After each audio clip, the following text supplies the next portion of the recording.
Leadership is tested not in moments of comfort, but in moments of crisis. And tonight, many Australians are asking whether their Prime Minister has passed that test. In the aftermath of the Bondi massacre, criticism of Prime Minister Anthony Albanese has intensified, not just over policy decisions, but over what some are calling a complete failure of leadership at a defining moment for the nation. According to senior political commentators, the Prime Minister's response has appeared less focused on national unity and moral clarity and more on political survival. They argue that rather than confronting the root causes of the violence, the government has been preoccupied with managing optics and minimizing political damage. Since October 7, 2023, Labor's approach to Israel and the broader Middle East conflict has been widely criticized as weak and inconsistent. That same pattern, critics say, has extended to the government's handling of anti-Semitism within Australia. While formal condemnations have been issued, there has been little decisive action against extremist figures who have openly incited hatred at public demonstrations. In the view of critics, the Prime Minister now recognizes that this tragedy poses a serious threat to his credibility and is scrambling to regain control of the narrative. Instead of directly addressing the ideology behind the violence, the government has shifted attention toward gun laws and expanded hate speech legislation. But opponents are blunt. This was not a failure of firearms regulation. This was an act driven by extremist ideology and anti-Semitism. For many, this response has been profoundly damaging. Some believe the Prime Minister has missed a once-in-a-generation opportunity to demonstrate moral leadership, not because the attack occurred on his watch, but because of how he responded once it did. What has further fueled public anger is the Prime Minister's physical absence. He has not attended funerals for the victims. He has not returned to the Bondi Memorial since the early days following the attack. When questioned about this, he stated that he would attend if invited. That explanation has been met with disbelief. Former leaders, critics argue, did not wait for invitations in moments of national trauma. They showed up, faced hostility, listened to grief, and accepted criticism. That is what leadership looks like when the stakes are high. By contrast, the current Prime Minister is being accused of retreating, avoiding Bondi to escape confrontation, to avoid images that might define his leadership in the public mind. Some have described it as an effort to prevent a political moment that cannot be controlled. Many believe he should be standing before the Jewish community, explaining why the government failed to act earlier and why anti-Semitism was allowed to escalate unchecked. He should also be addressing the broader Australian public, explaining how a liberal, multicultural society reached this point. Because this crisis did not emerge overnight. For more than 2 years, critics say, there has been a steady normalization of extremist rhetoric. Week after week, rallies where violent slogans were shouted. Month after month, warnings dismissed as inconvenient or politically risky. A reluctance to act decisively for fear of alienating voters or empowering political opponents. The accusation is serious, that political calculation outweighed social cohesion. Some analysts point to internal party dynamics, fear of losing support to the Greens, fear of backlash from certain factions, fear of internal dissent. In that environment, difficult decisions were delayed and hard truths left unspoken. This tragedy, they argue, has stripped away the facade.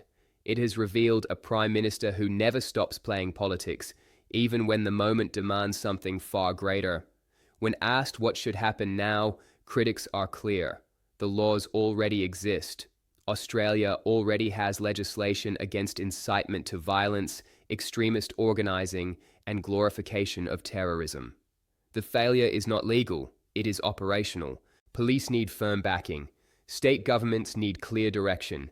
And the federal government must send an unmistakable message that calling for violence, glorifying extremist slogans, or inciting hatred will not be tolerated, regardless of who is doing it or where it occurs. Large demonstrations that include calls for violence are not expressions of free speech. Under existing law, they are criminal acts, yet enforcement, critics say, has been inconsistent and hesitant. While politicians debate new legislation, extremists have been allowed to operate in plain sight. Internationally, the response is shifting.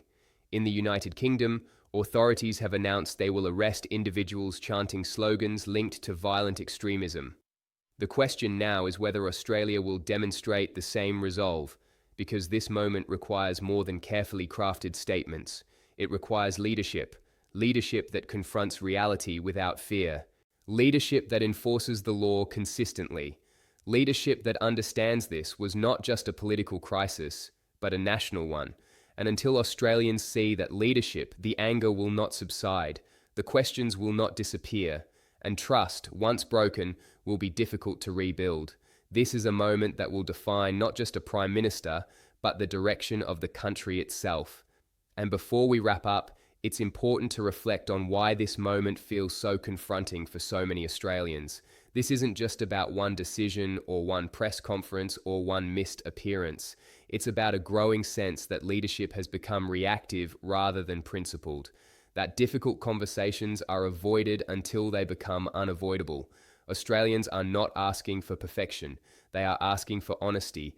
They understand that no government can prevent every act of violence, but they also understand when warning signs are ignored, when laws are left unenforced, and when political caution replaces moral clarity. What we are witnessing now is a collapse of confidence. Confidence that leaders will say what needs to be said. Confidence that they will act before tragedy strikes, not after. Confidence that values are defended consistently, not selectively. There is also a deeper cultural tension at play. Australia prides itself on being an open, tolerant society, but openness requires boundaries. Without them, tolerance becomes fragility, and fragility is easily exploited by those who reject the very freedoms they use. Many Australians are quietly asking whether the country has lost the ability to speak plainly about extremism, not because it's rare, but because it's politically inconvenient. When ideology is allowed to hide behind euphemisms, it becomes harder to confront and easier to spread. Leadership in moments like this is not about managing headlines. It's about setting standards, drawing lines, and being willing to absorb political damage in order to protect social cohesion. History is unforgiving when it comes to missed moments. Again and again, societies look back and recognize the point at which action could have been taken, when warning signs were clear, but hesitation prevailed. Whether this moment becomes a turning point or just another chapter of regret depends entirely on what happens next. Will there be consistent enforcement of existing laws? Will political leaders speak with clarity rather than caution? Will communities feel protected rather than placated? These are not abstract questions. They shape how people live, how safe they feel, and whether trust in institutions can be rebuilt.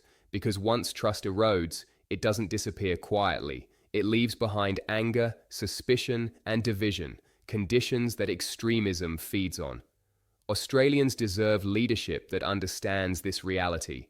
Leadership that is prepared to confront uncomfortable truths and defend the principles that hold the country together. This is not about left or right. It's not about parties or polls. It's about whether the nation is willing to learn from tragedy or repeat it. That conversation is only just beginning. Thank you for staying with us. With leadership that enforces the law consistently. Leadership that understands this was not just a political crisis, but a national one. And until Australians see that leadership, the anger will not subside, the questions will not disappear, and trust, once broken, will be difficult to rebuild. This is a moment that will define not just a Prime Minister, but the direction of the country itself. Thank you for watching.